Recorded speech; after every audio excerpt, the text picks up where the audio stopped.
이해찬 당대표의 속개 선언으로 더불어민주당 제94차 최고위원회의를 속기하겠습니다.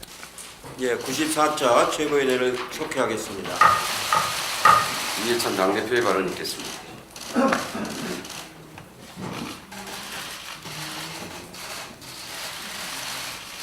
4월 20일 민주화운동의 동지인 고 김홍일 전 의원께서 별세하셨습니다.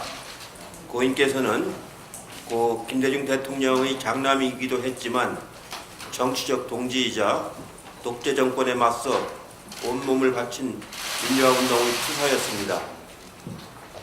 전두환 정권의 김대중 내려놓은 사건 등 독재 정권의 조작 사건으로 가혹한 고문과 극심한 고통을 겪으셨고 평생 후유증에 시달리셨습니다. 저와 함께 정치를 30년 가까이 이렇게 해오면서 김홍일 전 의원은 굉장히 따뜻하고 아주 폭이 넓은 그런 정치인이었습니다. 유명을 달리한 것을 다시 한번 고인의 숭고한 뜻을 기리면서 고인의 영면을 기원하겠습니다. 이번 토요일은 남북정상의 4.27 판문점 선언 1주년이 되는 날입니다. 문재인 대통령께서는 1년 전 보수정권 10년의 대립과 갈등의 시대를 끝내고 한반도에 새로운 평화와 대화의 문을 열었습니다. 그동안 3차례의 정상회담, 2차례의 북미회담이 있었습니다. 아직 확정되지는 않았으나 이제 4번째 남북 정상회담이 개최될 예정입니다. 트럼프 대통령의 대북 메시지를 포함해 한반도의 완전한 비핵화와 항구적 평화를 위한 논의가 다시 탄력을 받기를 기대를 하겠습니다. 김정은 위원장과 푸틴 대통령 간의 첫 번째 북러 정상회담이 이번 주 25일 블라디보스톡에서 개최될 것으로 예상이 됩니다. 정부는 북러 정상회담 진행 상황과 결과에 대한 대비를 철저히 하는 동시에 이번 회담이 한반도 비핵화와 남북관계 진전에 있어 긍정적으로 작용할 수 있도록 정치 외교적인 노력을 다해 주시기를 부탁을 드리겠습니다. 한마디만 더 말씀을 드리면은 제1야당의 발언이라든가 이런 것이 도를 넘습니다. 문재인 대통령을 가리켜서 김정은 위원장의 대변인이라는 표현을 야당 대표가 한다는 것이 어떻게 있을 수가 있습니까? 정치를 처음 시작하신 분이 그렇게 입문해가지고 막판을 무엇으로 끝내려고 하는 겁니까? 정치는 그렇게 하는 게 아닙니다. 다시 한번 그런 발언을 하면은 용납하지 않겠습니다. 이상입니다. 홍영표 원내대표의 발언 있겠습니다. 자유한국당이 엊그제 광화문에서 저급한 망언과 막말 대잔치를 벌였습니다. 황교안 대표는 대통령을 향해 저열하고 치졸한 험담을 하고 한반도 평화를 위한 대통령의 노력을 구걸이라고 폄훼했습니다. 망국적 색깔론을 통해 국민을 분열시키기 위한 선동도 서슴지 않습니다. 이것이야말로 전형적인 구태 정치이자 후진 정치입니다. 우리 국민 모두가 21세기를 살아가고 있는데 황교안 대표와 한국당은 여전히 80년대의 낡고 음습한 수구 냉전 시대에 살고 있는 것입니다.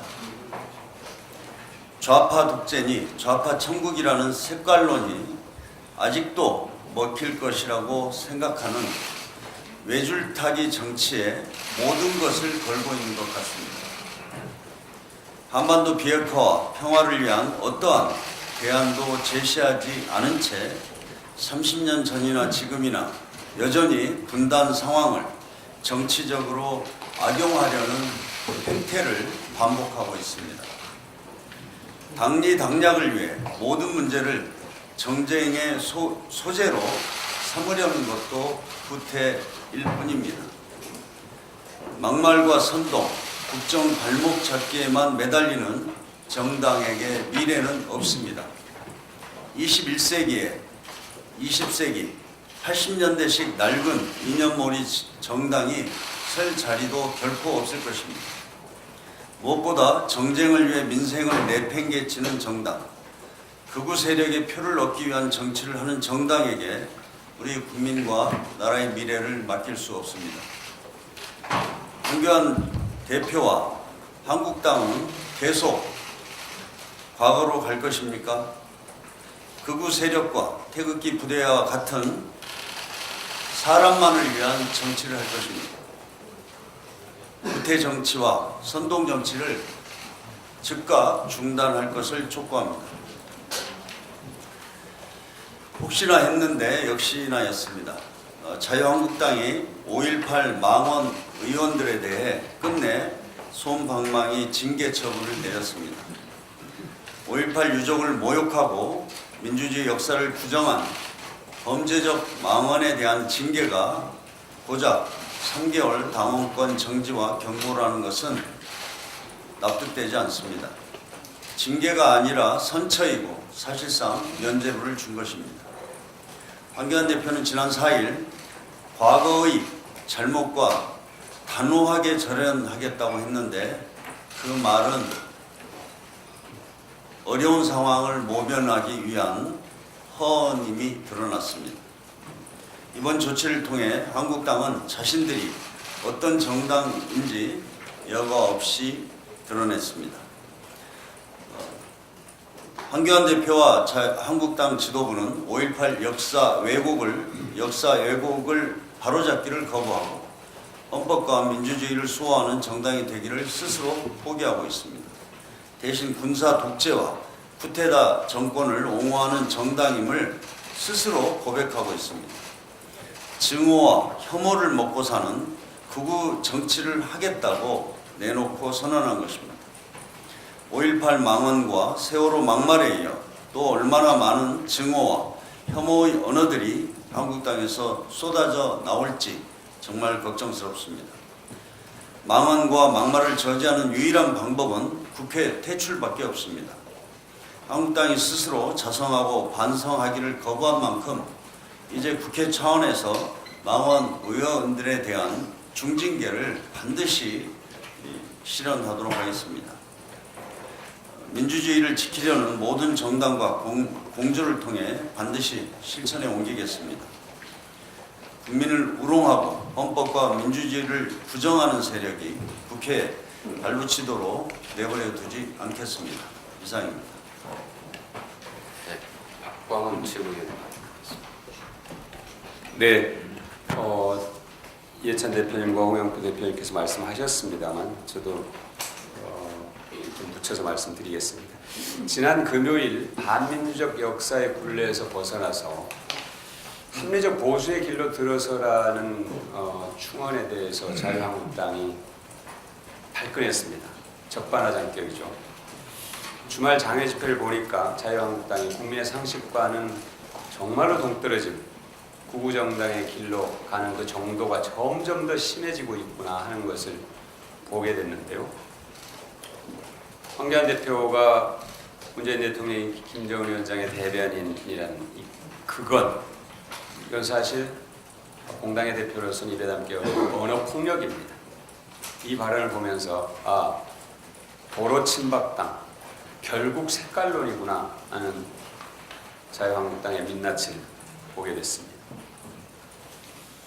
평화를 포기하고 전쟁 공포의 시대로 다시 돌아가자는 것인지 황교안 대표는 명확하게 입장을 밝혀주실 것을 요청합니다.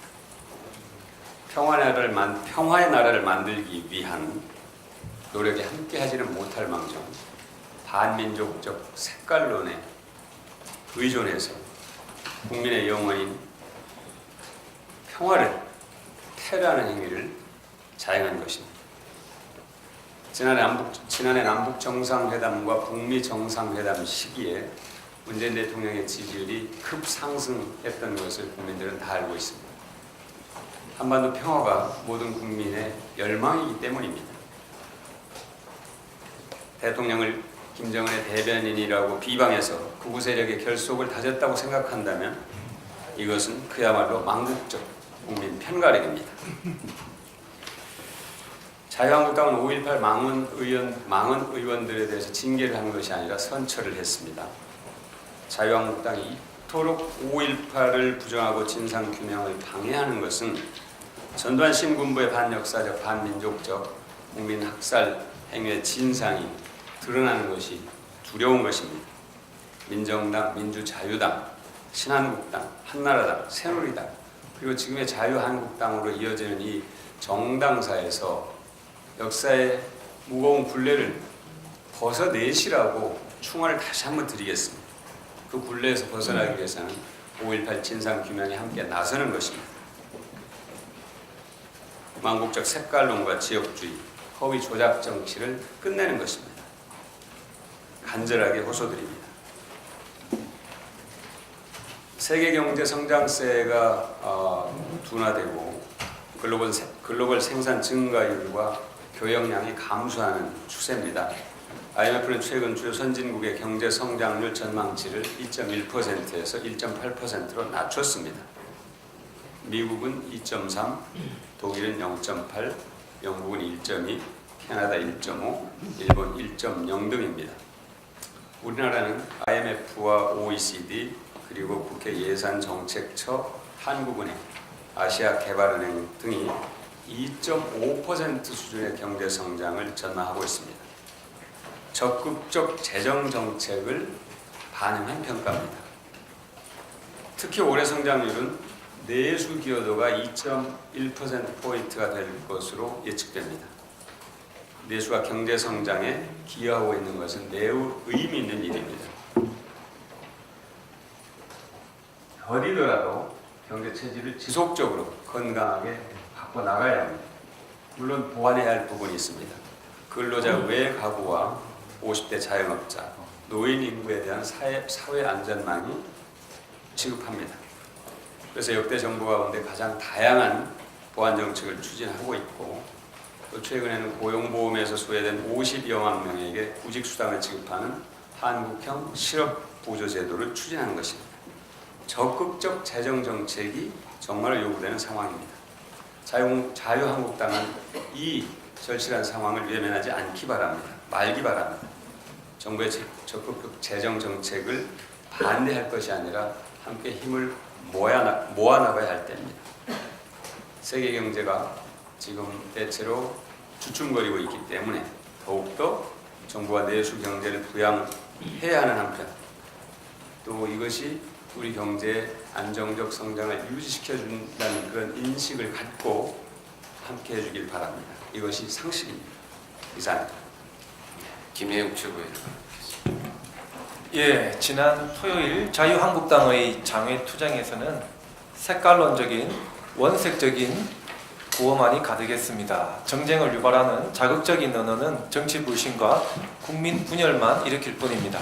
자유한국당은 거리가 아닌 민의의 전당인 국회에서 민생을 챙기고 경제를 살리라는 국민의 준엄한 명령에 따라야 할 것입니다.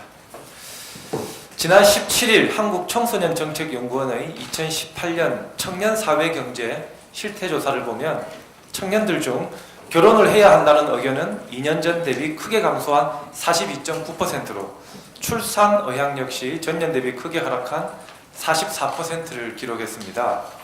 이러한 원인에는 청년들의 경제적, 사회적 어려움이 있기 때문입니다. 최근 정치권에서는 청년 문제의 심각성을 인식하고 이를 해결하기 위해 여러 방안을 내놓고 있습니다. 하지만 청년 문제는 나아지고 있지 않습니다. 그 이유는 청년 문제의 본질이 양극화 문제이기 때문입니다. 일반적인 청년들이 월급을 모아서 집을 장만하려면 얼마가 걸리겠습니까? 또 자녀들의 사교육비는 감당하기가 벅차고 교육의 계층이동 사다리 기능 역시 상실되어 가고 있습니다.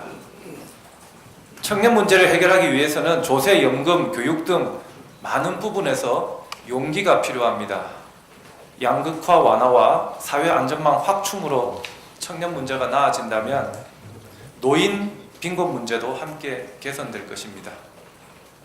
작년 국회 청년미래특위에서는 청년기본법 단일안을 공동 발의했습니다. 청년기본법이 통과된다면 정부 차원의 청년 정책 컨트롤 타워가 마련되어 청년 문제를 해결하는 시발점이 될 것이라고 생각합니다. 청년기본법 제정에 대해서는 각 정당에서 별다른 이견이 없는 상태입니다. 빠른 통과를 촉구합니다.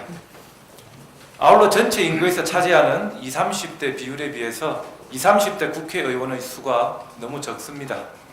모든 일은 겪어본 사람이, 그 중에서도 최근에 겪은 사람이 제일 잘 알고 해결책도 제대로 제시할 수 있습니다. 각 정당은 청년 문제 해결을 위해 내년 총선에서 청년 공천을 확대해야 할 것입니다. 한 분야에서 성공한 청년도 좋겠지만 일반적인 청년들의 어려움을 겪고 있는 청년이면 더 좋을 것입니다. 이상입니다. 이수진 최고위원의 발언이겠습니다. 모든 국민의 존엄이 실현되고 인권과 노동 기본권이 온전히 보장되도록 관련 법과 제도를 정비해야 합니다. 그것이 대한민국 임시정부 수립 100년과 ILO 창립 100년이 되는 올해 정부와 국회가 해야 할 역사적 책무이자 노동 존중 사회의 전기를 마련하는 것입니다.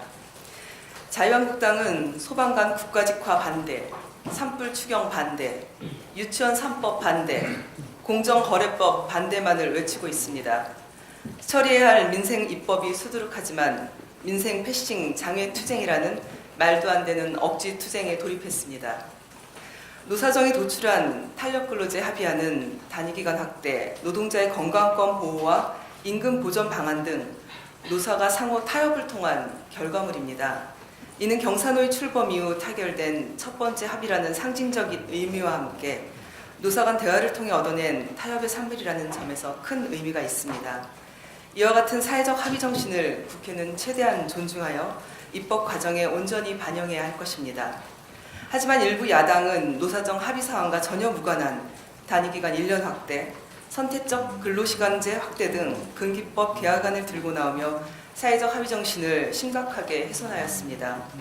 자유한국당은 책임의식을 갖고 민생 패싱 장애투쟁을 당장 멈추길 바랍니다. 4월 국회로 복귀해 추경과 국민 안전과 민생 경제를 활성화를 위한 논의에 적극 협조하길 바랍니다. 며칠 전 장애인의 날이 지났습니다. 오늘 저는 장애인 단체와 장애인 정치 세력화를 위한 토크 콘서트에 참여하게 됐습니다. 아까 김혜영 최고위원께서 말씀하셨다시피 청년, 여성, 노동, 장애인 등 우리 사회 소외계층들이 자신들의 문제를 가지고 정치 일선에 참여해서 좀 더 나아지는 대한민국을 만드는 데 기여하기를 바랍니다. 이상입니다. 네, 박주민 최고위원의 발언이겠습니다. 예, 반복되는 감은 있지만 사안이 중요하기 때문에 저도 자유한국당의 장애 집회, 그다음에 5.18 망원 징계에 관련된 말씀을 드리고자 합니다. 다들 아시겠지만 지난 20일 날 자유한국당이 대규모 장애 집회를 열었습니다.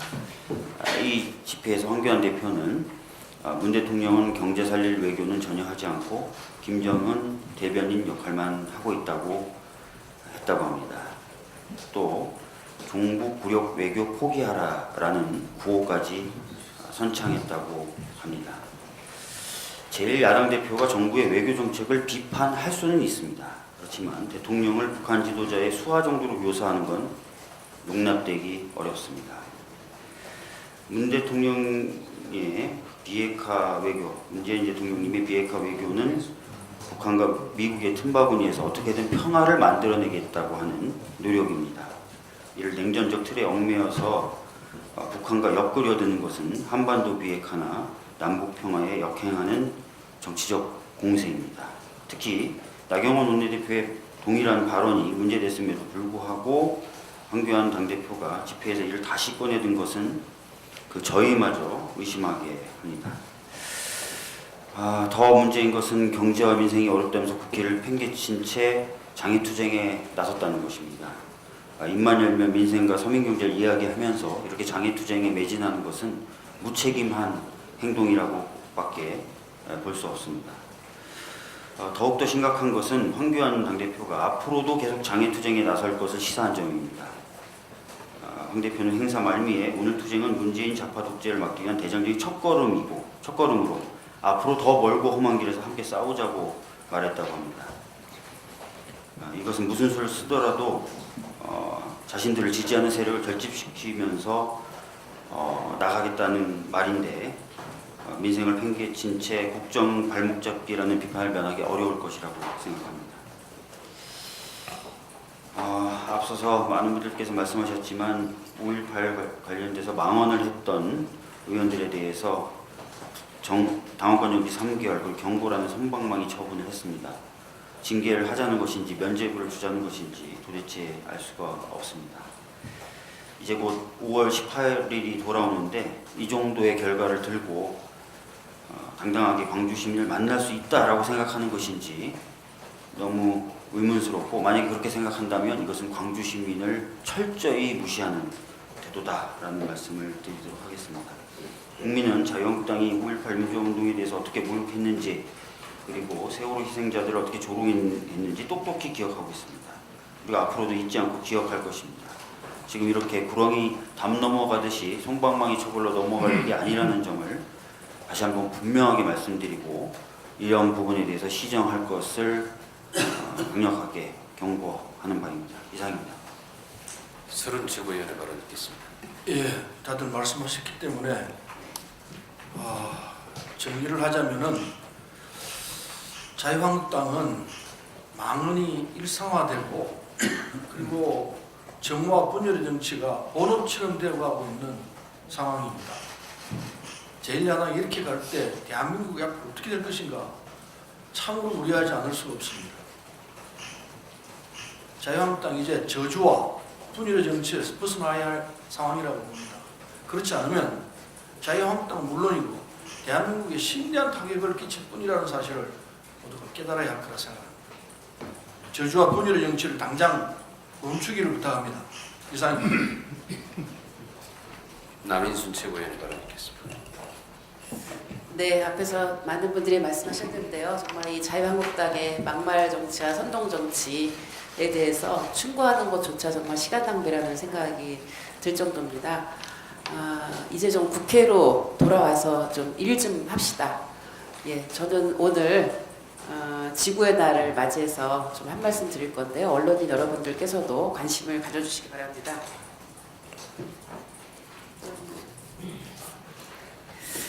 예, 오늘이 49주년 지구의 날입니다. 이번에 핵심 구호가 SOS 나의 지구를 구해줘로 온실가스와 미세먼지, 플라스틱화, 또 미세 플라스틱 등 환경 문제가 중요한 사회적 과제로 대두되면서 필환경 시대가 핵심적인 키워드가 되고 있습니다. 플라스틱 쓰레기를 분해하는데 100년이 넘는 시간이 필요하다고 합니다.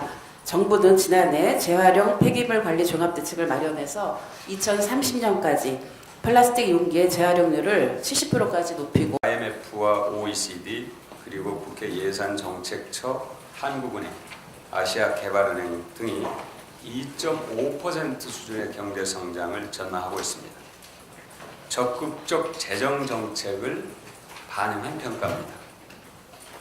특히 올해 성장률은 내수 기여도가 2.1%포인트가 될 것으로 예측됩니다. 내수가 경제 성장에 기여하고 있는 것은 매우 의미 있는 일입니다. 더디더라도 경제 체질을 지속적으로 건강하게 바꿔나가야 합니다. 물론 보완해야 할 부분이 있습니다. 근로자 외 가구와 50대 자영업자, 노인 인구에 대한 사회 안전망이 시급합니다. 그래서 역대 정부 가운데 가장 다양한 보완 정책을 추진하고 있고, 또 최근에는 고용보험에서 소외된 50여만 명에게 구직수당을 지급하는 한국형 실업부조제도를 추진하는 것입니다. 적극적 재정 정책이 정말 요구되는 상황입니다. 자유한국당은 이 절실한 상황을 외면하지 않기 바랍니다. 말기 바랍니다. 정부의 적극적 재정 정책을 반대할 것이 아니라 함께 힘을 모아나가야 할 때입니다. 세계 경제가 지금 대체로 주춤거리고 있기 때문에 더욱더 정부가 내수 경제를 부양해야 하는 한편, 또 이것이 우리 경제의 안정적 성장을 유지시켜준다는 그런 인식을 갖고 함께 해주길 바랍니다. 이것이 상식입니다. 이상입니다. 김혜영 최고위원의 발언 듣겠습니다. 예, 지난 토요일 자유한국당의 장외투쟁에서는 색깔론적인 원색적인 구호만이 가득했습니다. 정쟁을 유발하는 자극적인 언어는 정치 불신과 국민 분열만 일으킬 뿐입니다. 자유한국당은 거리가 아닌 민의의 전당인 국회에서 민생을 챙기고 경제를 살리라는 국민의 준엄한 명령에 따라야 할 것입니다. 지난 17일 한국청소년정책연구원의 2018년 청년 사회경제 실태조사를 보면 청년들 중 결혼을 해야 한다는 의견은 2년 전 대비 크게 감소한 42.9%로 출산 의향 역시 전년 대비 크게 하락한 44%를 기록했습니다. 이러한 원인에는 청년들의 경제적, 사회적 어려움이 있기 때문입니다. 최근 정치권에서는 청년 문제의 심각성을 인식하고 이를 해결하기 위해 여러 방안을 내놓고 있습니다. 하지만 청년 문제는 나아지고 있지 않습니다. 그 이유는 청년 문제의 본질이 양극화 문제이기 때문입니다. 일반적인 청년들이 월급을 모아서 집을 장만하려면 얼마가 걸리겠습니까? 또 자녀들의 사교육비는 감당하기가 벅차고 교육의 계층이동 사다리 기능 역시 상실되어 가고 있습니다. 청년 문제를 해결하기 위해서는 조세, 연금, 교육 등 많은 부분에서 용기가 필요합니다. 양극화 완화와 사회 안전망 확충으로 청년 문제가 나아진다면 노인 빈곤 문제도 함께 개선될 것입니다. 작년 국회 청년미래특위에서는 청년기본법 단일안을 공동 발의했습니다. 청년기본법이 통과된다면 정부 차원의 청년정책 컨트롤타워가 마련되어 청년 문제를 해결하는 시발점이 될 것이라고 생각합니다. 청년기본법 제정에 대해서는 각 정당에서 별다른 이견이 없는 상태입니다. 빠른 통과를 촉구합니다. 아울러 전체 인구에서 차지하는 20, 30대 비율에 비해서 20, 30대 국회의원의 수가 너무 적습니다. 모든 일은 겪어본 사람이, 그 중에서도 최근에 겪은 사람이 제일 잘 알고 해결책도 제대로 제시할 수 있습니다. 각 정당은 청년 문제 해결을 위해 내년 총선에서 청년 공천을 확대해야 할 것입니다. 한 분야에서 성공한 청년도 좋겠지만 일반적인 청년들의 어려움을 겪고 있는 청년이면 더 좋을 것입니다. 이상입니다. 이수진 최고위원의 발언이겠습니다. 모든 국민의 존엄이 실현되고 인권과 노동 기본권이 온전히 보장되도록 관련 법과 제도를 정비해야 합니다. 그것이 대한민국 임시정부 수립 100년과 ILO 창립 100년이 되는 올해 정부와 국회가 해야 할 역사적 책무이자 노동 존중 사회의 전기를 마련하는 것입니다. 자유한국당은 소방관 국가직화 반대, 산불 추경 반대, 유치원 3법 반대, 공정거래법 반대만을 외치고 있습니다. 처리해야 할 민생 입법이 수두룩하지만 민생 패싱 장외투쟁이라는 말도 안 되는 억지 투쟁에 돌입했습니다. 노사정이 도출한 탄력근로제 합의안은 단위기간 확대, 노동자의 건강권 보호와 임금 보전 방안 등 노사가 상호 타협을 통한 결과물입니다. 이는 경사노위 출범 이후 타결된 첫 번째 합의라는 상징적인 의미와 함께 노사 간 대화를 통해 얻어낸 타협의 산물이라는 점에서 큰 의미가 있습니다. 이와 같은 사회적 합의 정신을 국회는 최대한 존중하여 입법 과정에 온전히 반영해야 할 것입니다. 하지만 일부 야당은 노사정 합의 사항과 전혀 무관한 단위기간 1년 확대, 선택적 근로시간제 확대 등 근기법 개혁안을 들고 나오며 사회적 합의 정신을 심각하게 훼손하였습니다. 자유한국당은 책임의식을 갖고 민생 패싱 장애투쟁을 당장 멈추길 바랍니다. 4월 국회로 복귀해 추경과 국민 안전과 민생 경제를 활성화를 위한 논의에 적극 협조하길 바랍니다. 며칠 전 장애인의 날이 지났습니다. 오늘 저는 장애인 단체와 장애인 정치 세력화를 위한 토크 콘서트에 참여하게 됐습니다. 아까 김혜영 최고위원께서 말씀하셨다시피 청년, 여성, 노동, 장애인 등 우리 사회 소외계층들이 자신들의 문제를 가지고 정치 일선에 참여해서 좀 더 나아지는 대한민국을 만드는 데 기여하기를 바랍니다. 이상입니다. 네, 박주민 최고위원의 발언이겠습니다. 예, 반복되는 감은 있지만 사안이 중요하기 때문에 저도 자유한국당의 장애 집회, 그다음에 5.18 망원 징계에 관련된 말씀을 드리고자 합니다. 다들 아시겠지만 지난 20일 날 자유한국당이 대규모 장애 집회를 열었습니다. 이 집회에서 황교안 대표는 문 대통령은 경제 살릴 외교는 전혀 하지 않고 김정은 대변인 역할만 하고 있다고 했다고 합니다. 또 종북 굴욕 외교 포기하라라는 구호까지 선창했다고 합니다. 제1야당 대표가 정부의 외교 정책을 비판할 수는 있습니다. 그렇지만 대통령을 북한 지도자의 수하 정도로 묘사하는 건 용납되기 어렵습니다. 문 대통령의 비핵화 외교, 문재인 대통령님의 비핵화 외교는 북한과 미국의 틈바구니에서 어떻게든 평화를 만들어내겠다고 하는 노력입니다. 이를 냉전적 틀에 얽매여서 북한과 엮으려드는 것은 한반도 비핵화나 남북 평화에 역행하는 정치적 공세입니다. 특히 나경원 원내대표의 동일한 발언이 문제됐음에도 불구하고 황교안 당대표가 집회에서 이를 다시 꺼내든 것은 그 저희마저 의심하게 합니다. 더 문제인 것은 경제와 민생이 어렵다면서 국회를 팽개친 채 장애투쟁에 나섰다는 것입니다. 입만 열면 민생과 서민경제를 이야기하면서 이렇게 장애투쟁에 매진하는 것은 무책임한 행동이라고밖에 볼 수 없습니다. 더욱더 심각한 것은 황교안 당대표가 앞으로도 계속 장애투쟁에 나설 것을 시사한 점입니다. 황 대표는 행사 말미에 오늘 투쟁은 문재인 좌파 독재를 막기 위한 대장적인 첫걸음으로 앞으로 더 멀고 험한 길에서 함께 싸우자고 말했다고 합니다.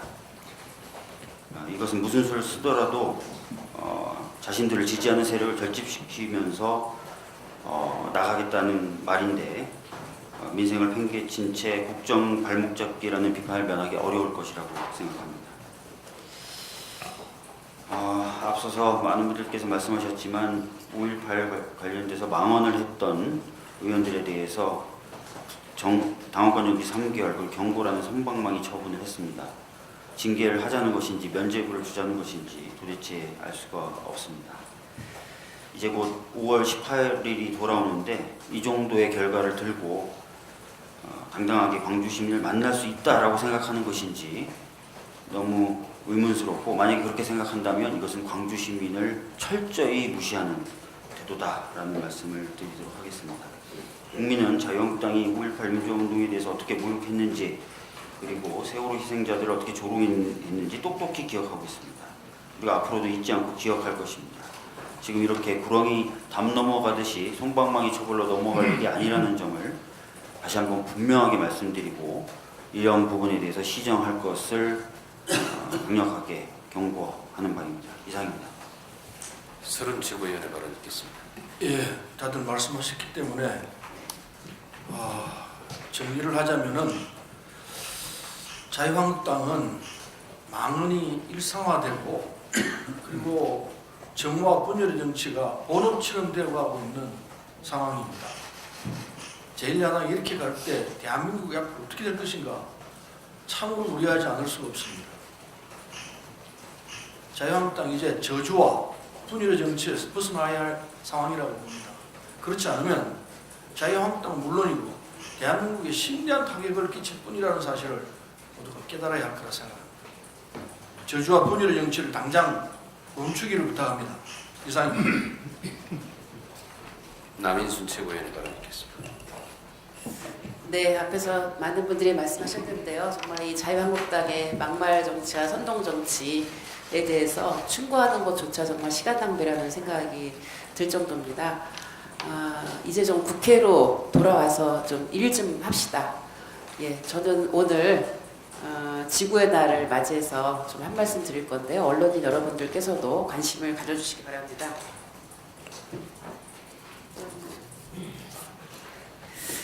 예, 오늘이 49주년 지구의 날입니다. 이번에 핵심 구호가 SOS 나의 지구를 구해줘로 온실가스와 미세먼지, 플라스틱화, 또 미세플라스틱 등 환경 문제가 중요한 사회적 과제로 대두되면서 필환경 시대가 핵심적인 키워드가 되고 있습니다.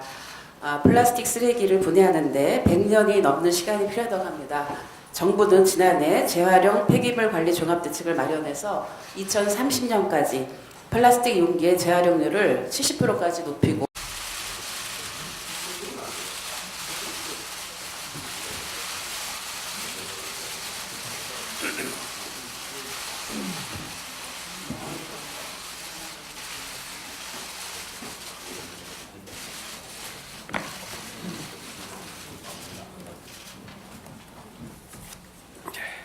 이해찬 당대표의 속개 선언으로 더불어민주당 제94차 최고위원회의를 속기하겠습니다.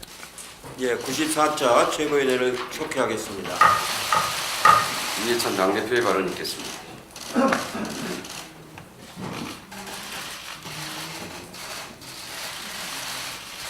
(4월 20일) 민주화운동의 동지인 고 김홍일 전 의원께서 별세하셨습니다. 고인께서는 고 김대중 대통령의 장남이기도 했지만 정치적 동지이자 독재 정권에 맞서 온몸을 바친 민주화운동의 투사였습니다. 전두환 정권의 김대중 내려놓은 사건 등 독재 정권의 조작 사건으로 가혹한 고문과 극심한 고통을 겪으셨고 평생 후유증에 시달리셨습니다. 저와 함께 정치를 한 30년 가까이 이렇게 해오면서 김홍일 전 의원은 굉장히 따뜻하고 아주 폭이 넓은 그런 정치인이었습니다. 유명을 달리한 것을 다시 한번 고인의 숭고한 뜻을 기리면서 그 고인의 영면을 기원하겠습니다. 이번 토요일은 남북정상의 4.27 판문점 선언 1주년이 되는 날입니다. 문재인 대통령께서는 1년 전 보수정권 10년의 대립과 갈등의 시대를 끝내고 한반도에 새로운 평화와 대화의 문을 열었습니다. 그동안 3차례의 정상회담, 2차례의 북미회담이 있었습니다. 아직 확정되지는 않았으나 이제 4번째 남북 정상회담이 개최될 예정입니다. 트럼프 대통령의 대북 메시지를 포함해 한반도의 완전한 비핵화와 항구적 평화를 위한 논의가 다시 탄력을 받기를 기대를 하겠습니다. 김정은 위원장과 푸틴 대통령 간의 첫 번째 북러 정상회담이 이번 주 25일 블라디보스톡에서 개최될 것으로 예상이 됩니다. 정부는 북러 정상회담 진행 상황과 결과에 대한 대비를 철저히 하는 동시에 이번 회담이 한반도 비핵화와 남북관계 진전에 있어 긍정적으로 작용할 수 있도록 정치 외교적인 노력을 다해 주시기를 부탁을 드리겠습니다. 한마디만 더 말씀을 드리면은 제1야당의 발언이라든가 이런 것이 도를 넘습니다. 문재인 대통령을 가리켜서 김정은 위원장의 대변인이라는 표현을 야당 대표가 한다는 것이 어떻게 있을 수가 있습니까? 정치를 처음 시작하신 분이 그렇게 입문해가지고 막판을 무엇으로 끝내려고 하는 겁니까? 정치는 그렇게 하는 게 아닙니다. 다시 한번 그런 발언을 하면은 용납하지 않겠습니다. 이상입니다. 홍영표 원내대표의 발언 있겠습니다. 자유한국당이 엊그제 광화문에서 저급한 망언과 막말 대잔치를 벌였습니다. 황교안 대표는 대통령을 향해 저열하고 치졸한 험담을 하고 한반도 평화를 위한 대통령의 노력을 구걸이라고 폄훼했습니다. 망국적 색깔론을 통해 국민을 분열시키기 위한 선동도 서슴지 않습니다. 이것이야말로 전형적인 구태 정치이자 후진 정치입니다. 우리 국민 모두가 21세기를 살아가고 있는데 황교안 대표와 한국당은 여전히 80년대의 낡고 음습한 수구 냉전 시대에 살고 있는 것입니다. 좌파 독재니 좌파 천국이라는 색깔론이 아직도 먹힐 것이라고 생각하는 외줄타기 정치에 모든 것을 걸고 있는 것 같습니다. 한반도 비핵화와 평화를 위한 어떠한 대안도 제시하지 않은 채 30년 전이나 지금이나 여전히 분단 상황을 정치적으로 악용하려는 행태를 반복하고 있습니다. 당리당략을 위해 모든 문제를 정쟁의 소재로 삼으려는 것도 구태일 뿐입니다. 막말과 선동, 국정 발목 잡기에만 매달리는 정당에게 미래는 없습니다. 21세기에 20세기 80년대식 낡은 이념몰이 정당이 설 자리도 결코 없을 것입니다. 무엇보다 정쟁을 위해 민생을 내팽개치는 정당, 극우 세력의 표를 얻기 위한 정치를 하는 정당에게 우리 국민과 나라의 미래를 맡길 수 없습니다. 황교안 대표와 한국당은 계속 과거로 갈 것입니까? 극우 세력과 태극기 부대와 같은 사람만을 위한 정치를 할 것입니다. 구태 정치와 선동 정치를 즉각 중단할 것을 촉구합니다. 혹시나 했는데 역시나였습니다. 자유한국당이 5.18 망원 의원들에 대해 끝내 솜방망이 징계 처분을 내렸습니다. 5.18 유족을 모욕하고 민주주의 역사를 부정한 범죄적 망언에 대한 징계가 고작 3개월 당원권 정지와 경고라는 것은 납득되지 않습니다. 징계가 아니라 선처이고 사실상 면죄부를 준 것입니다. 황교안 대표는 지난 4일 과거의 잘못과 단호하게 절연하겠다고 했는데 그 말은 어려운 상황을 모면하기 위한 허언임이 드러났습니다. 이번 조치를 통해 한국당은 자신들이 어떤 정당인지 여과 없이 드러냈습니다. 황교안 대표와 한국당 지도부는 5.18 역사 왜곡을 바로잡기를 거부하고 헌법과 민주주의를 수호하는 정당이 되기를 스스로 포기하고 있습니다. 대신 군사 독재와 쿠데타 정권을 옹호하는 정당임을 스스로 고백하고 있습니다. 증오와 혐오를 먹고 사는 극우 정치를 하겠다고 내놓고 선언한 것입니다. 5.18 망언과 세월호 막말에 이어 또 얼마나 많은 증오와 혐오의 언어들이 한국당에서 쏟아져 나올지 정말 걱정스럽습니다. 망언과 막말을 저지하는 유일한 방법은 국회 퇴출밖에 없습니다. 한국당이 스스로 자성하고 반성하기를 거부한 만큼 이제 국회 차원에서 망언 의원들에 대한 중징계를 반드시 실현하도록 하겠습니다. 민주주의를 지키려는 모든 정당과 공조를 통해 반드시 실천에 옮기겠습니다. 국민을 우롱하고 헌법과 민주주의를 부정하는 세력이 국회에 발붙이도록 내버려 두지 않겠습니다. 이상입니다. 네, 박광훈 최고위원. 네, 이해찬 대표님과 홍영표 대표님께서 말씀하셨습니다만 저도 좀 붙여서 말씀드리겠습니다. 지난 금요일 반민주적 역사의 굴레에서 벗어나서 합리적 보수의 길로 들어서라는 충언에 대해서 자유한국당이 발끈했습니다. 적반하장격이죠. 주말 장외 집회를 보니까 자유한국당이 국민의 상식과는 정말로 동떨어진 구구정당의 길로 가는 그 정도가 점점 더 심해지고 있구나 하는 것을 보게 됐는데요. 황교안 대표가 문재인 대통령이 김정은 위원장의 대변인이라는 이건 사실 공당의 대표로서는 입에 담기 어려운 언어 폭력입니다. 이 발언을 보면서 도로 친박당 결국 색깔론이구나 하는 자유한국당의 민낯을 보게 됐습니다. 평화를 포기하고 전쟁 공포의 시대로 다시 돌아가자는 것인지 황교안 대표는 명확하게 입장을 밝혀주실 것을 요청합니다. 평화의 나라를 만들기 위한 노력에 함께하지는 못할 망정 반민족적 색깔론에 의존해서 국민의 영원인 평화를 테러하는 행위를 자행한 것입니다.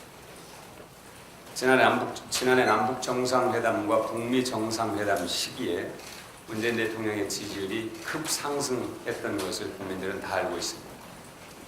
한반도 평화가 모든 국민의 열망이기 때문입니다. 대통령을 김정은의 대변인이라고 비방해서 극우 세력의 결속을 다졌다고 생각한다면 이것은 그야말로 망국적 국민 편가르기입니다. 자유한국당은 5.18 망언 의원들에 대해서 징계를 한 것이 아니라 선처를 했습니다. 자유한국당이 이토록 5.18을 부정하고 진상규명을 방해하는 것은 전두환 신군부의 반역사적, 반민족적 국민 학살 행위의 진상이 드러나는 것이 두려운 것입니다.